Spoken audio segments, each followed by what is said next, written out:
Selling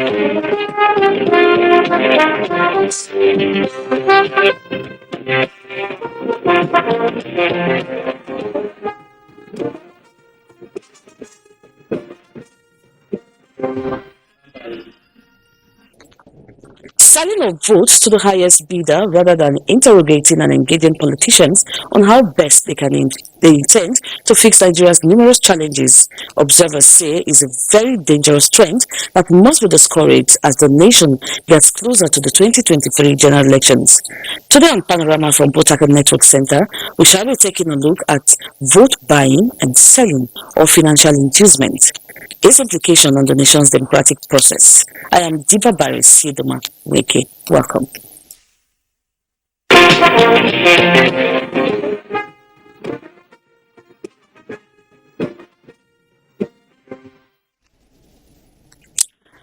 UK Prime Minister Boris Johnson has defended his government's much criticized plans to send illegal asylum seekers to Rwanda, suggesting there has to be a way of stopping people traffickers, and Prince Charles of Wales says Commonwealth nations are free to chart their own course. Charles Alpha reports from the sideline of Commonwealth heads of states meeting in Rwanda. I cannot describe the Prince Charles told Commonwealth leaders that the choice to become Queen as head of state was theirs alone, and expressed personal sorrow at Britain's legacy of slavery.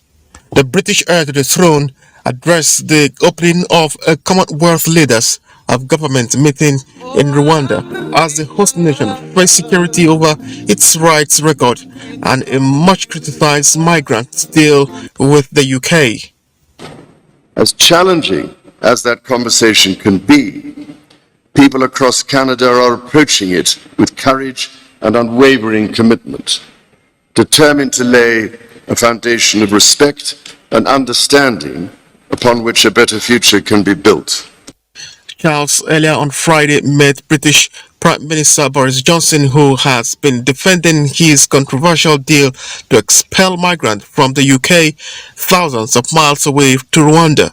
You've got to find a way of breaking the model of the people smugglers. People smugglers, people traffickers are doing a profoundly evil and dangerous thing. But what really defines us are the values enshrined in the Commonwealth Charter and a commitment to good governance, the rule of law, and the protection of rights. He earlier heaped praise on President Paul Kagame for the leaps and bounds achieved in Rwanda, despite widespread concerns over a lack of political freedom and civil liberties in the tiny African nation. Charles Alpha, NTA News. Muhammadu Buhari formally congratulates Baroness Patricia Scotland on her reappointment as Secretary General of the Commonwealth. The Commonwealth scribe was reappointed by consensus at the ongoing heads of government meeting of the organization in Kigali, Rwanda. State House correspondent Adam Sambo reports. The Secretary General, who was first appointed 6 years ago, is now to complete the balance of 2 years remaining in her second term in office.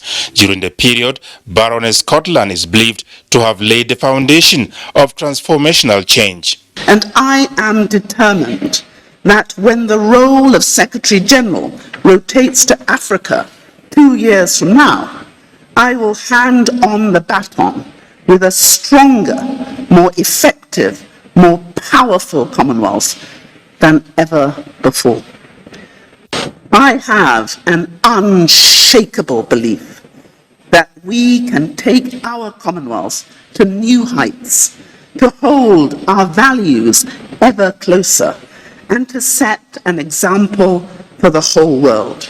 President Muhammadu Buhari has been at the forefront in ensuring that the Commonwealth scribe completes her two-term tenure in office, which he attributed to her purposeful leadership. It will be recalled that the President clearly emphasized this during his recent meeting with the UK Prime Minister Boris Johnson, who wanted her out, and that of Jamaica, who was campaigning for his national as possible replacement. He was very much of the view that, she has acquitted herself extremely well up to now, and the desirability of, keeping her on. In a statement by his media advisor, Femi Adesina, President Buhari expressed the belief that under Patricia Scotland, the organization remains alive to its responsibilities in promoting shared Commonwealth values and aspirations aimed at supporting collective interventions in health, climate change, environment, sustainable energy, good governance, rule of law, and democracy. President Buhari also welcomes the various declarations he presented for consideration and adoption at the ongoing meeting, including those on sustainable urbanization as well as childcare and protection reforms. He knows that the letter and spirit of these declarations are relevant to the common desire and aspirations of the Commonwealth to promote international peace and security, sustainable economic growth, development, and the rule of law. While wishing the Secretary General a very successful term in office, President Buhari thanked her for being very supportive of Nigeria. The Nigerian leader, who is attending the meeting for the last time as head of state, assured the Commonwealth of his resolute commitment to ensuring peaceful elections in 2023, as well as an orderly change of government. President Muhammadu Buhari, however, remains optimistic that the Commonwealth will survive and thrive for as long as the principles of justice and equity remain the cornerstone of its political, economic, and social contract. From Kigali, Rwanda, Adamu Sambu, NTA News. Struck out the suit challenging the constitutionality of Section 84, subsection 12 of the Electoral Act 2022. The seven-man panel of justices led by Justice Muhammad Musa Datijo gave the verdict in a suit which had the National Assembly as the first defendant. Dele Atumbi reports. The plaintiffs in this matter challenged the constitutionality or otherwise of Section 84, subsection 12 of the Electoral Act 2022. Section 84, subsection 12 bars political appointees from being delegates or being voted for at the convention of a political party. In essence, a political appointee is expected to resign his appointment before being a delegate or to be voted for at the national convention of a political party. In determining the matter, the seven-man panel of justices, in their considered judgment, averred that the plaintiffs participated in the process of the enactment of the Electoral Act 2022. Having participated in the process of the enactment of the Electoral Act, the court observed the plaintiffs did not have the power to invoke a legal process. The seven-man panel of justices also averred that by its nature, the matter did not fall within the original or additional jurisdiction of the court. The Apex Court upheld the objection of the defendants, hence the seven-man panel of justices did not go into the merits or otherwise of the case. Since the court lacks jurisdiction and the matter adjudged as an abuse of court process, the seven-man panel of justices, in a unanimous judgment prepared and read by Justice Emmanuel Ajin, struck out the suit. The Supreme Court have delivered their judgments, and being the Apex Court, everybody is bound by it. Cannot but to salute the courage, the industry of my noble lord for doing justice to this matter. The defendant in the matter at the National Assembly, the Rivers State Government and Rivers State House of Assembly, which came in as joiners, and the Nigerian Bar Association was amicus curiae, meaning friend of the court. In Abuja, Dele Atumbi, NTA News. Okay, when we return, Panorama continues. Stay tuned.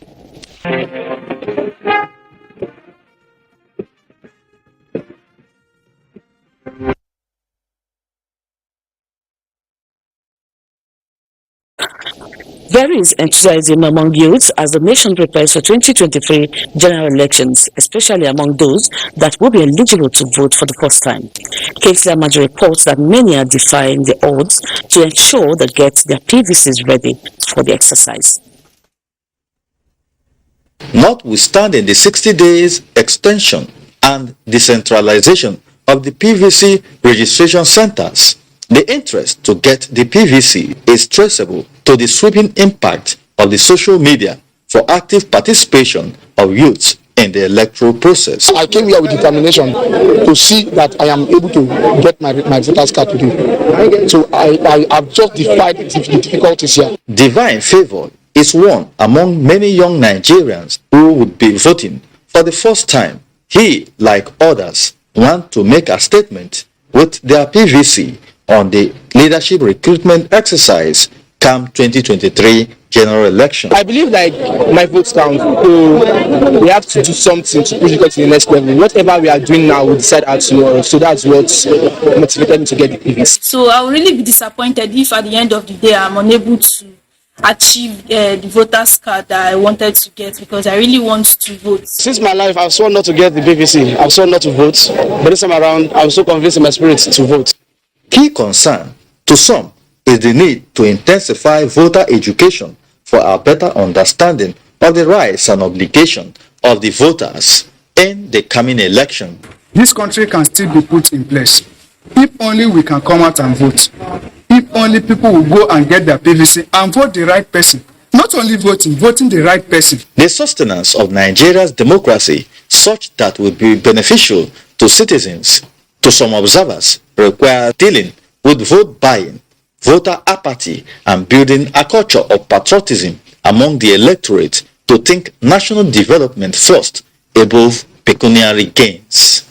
In Port Harcourt, Kingsley Amajiri, NTA News. With me in the studio to discuss issues surrounding the 2023 election is Dr. Emmanuel Weke. He's a lecturer, Captain Ibechi, Amadi Polytechnic, Port Harcourt. You're welcome, sir, on Panorama. Thank you. Thank you. Okay. Well, the quest to get the PVC is high, but one problem, like one of the resource persons pointed out in the last report, is vote buying. So, John, what do we say vote buying is? Vote buying is defined in the context of it as follows. When you buy vote for the purpose of defiling the process, it's process sabotage. And I think we are expected that by now INEC officials and security agencies working with them should have arrested one or two persons. You are not just moderating the politicians; those who are also voting are part of it. So at any point in time, you discover that somebody is constituting himself or herself malpractice to the process. They should be arrested. Okay. Yeah. So what is the responsibility, or who is responsible to check this problem we're talking about now? In the first place, the issue of vote buying comes from unpatriotism. Okay. You see unpatriotic Nigerians who are willing to sell their consciences to piecemeal, they are part of it. Okay. And you know that Nigeria lacks strong institutions. What we have is personalities. Otherwise, we would have tasked our institutions, into action.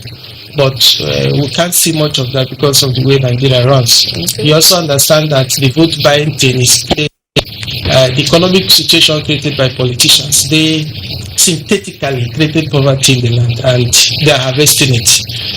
So how you sell a vote for 5,000 and how do they monitor who votes for them and who doesn't? So does it also mean that they have collaborations with INEC officials? Okay. So these are the things we have to dig into. It is not proper, it is condemnable. Anybody found involving in vote buying, whether the politicians or the voters, they should be prosecuted accordingly. And that should also mean that in the next election, there should be further amendment of the Electoral Act.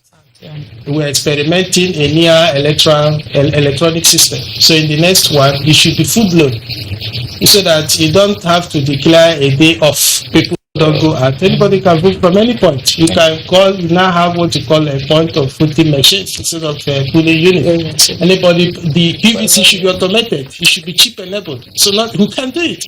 You just go in there and vote. INEC can deploy something that looks like POS, a specimen, a sample of it. So you don't necessarily have to go to a queue to say you are voting. It will contain these excesses. And how do you also find out these politicians? Any party that is caught vote buying should be disqualified in that particular unit. And finally, what is your advice to the electorate and the politicians as well? Nigerians should wake up. We should not be allowing politicians have their way. Anybody paying for votes is doing political investment. He is putting his money where he thinks he will get it back. And you should not allow them continue to lead us like this. It's fraud. Because at the end of the day, we'll still be remaining in this shambles. Nigerians should not be allowed to be bought Nigerians should not allow themselves to be given peanuts just to vote. Thank you very much, Dr.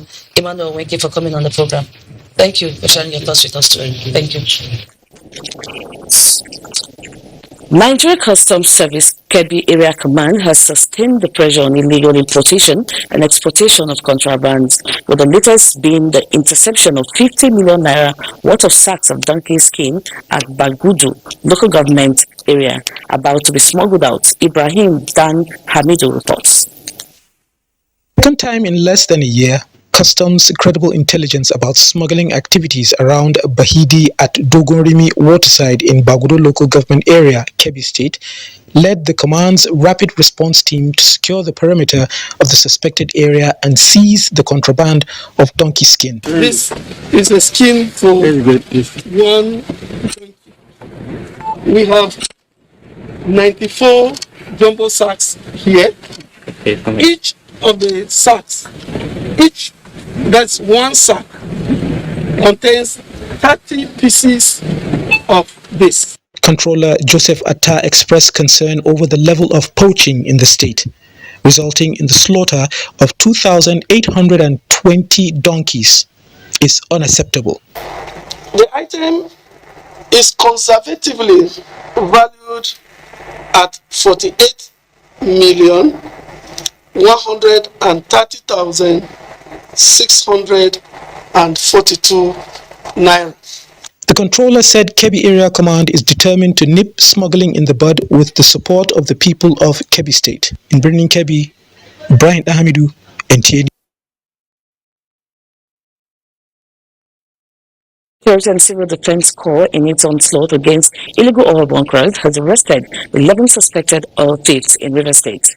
Acting Commandant of the Corps in River State, Claire Okbo, has also commended the judiciary for their cooperation in the prosecution of suspects.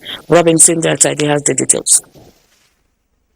Concerns are beginning to generate over the possible resurfacing of soot in parts of Port Harcourt metropolis, prompting the Nigerian